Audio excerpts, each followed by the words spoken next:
edad nila. Tsare! Dito na. Layo ka na. Salamat po. Nagtambol kami June. sa June may pinag-ian Mambal ko lang kay Lolo. Si Lolo kay... Pertigin na siya ka mga pinalanggaon. Hindi na siya magsugo nga waising sugo. Kaya hindi man magparate kung wala siyang sugo. Tapos paborito niya gid ni ang XO na candy.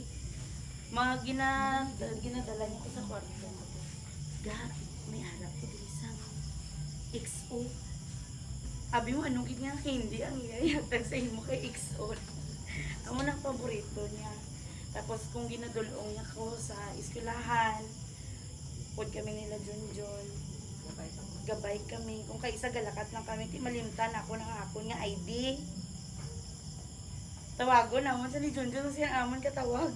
Waay kita na si Lolo gabal. Kay bungol. Bungol na siya. Pero amo lang na si Lolo, mas ano kami ka dungol sa una. Ang pagpalangga aragid sa iya.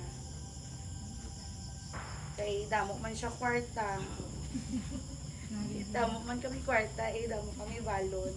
Kagi sa tunga naghibig ko sa eskwelahan kay hambal sa amon na istra, wala pa daw kuno ko kabayad sang PTA wala kuno da sa elementary. Makululu, pinapatawag ka dito ni ma'am kay wala daw ko nabayad sa amon nga PTA. Be pila na haw? Pila nang barangay dira. Mukti ka pa nga, pigagambal ko naman sa iyo. Ang amon niya, pititi mo ito pagkabuwas da son, ibayaran niya. Tidwa sila ni Mama Dolor, kung kaisa, kapamarbil kami. Kay tipirmi man siya may kwarta.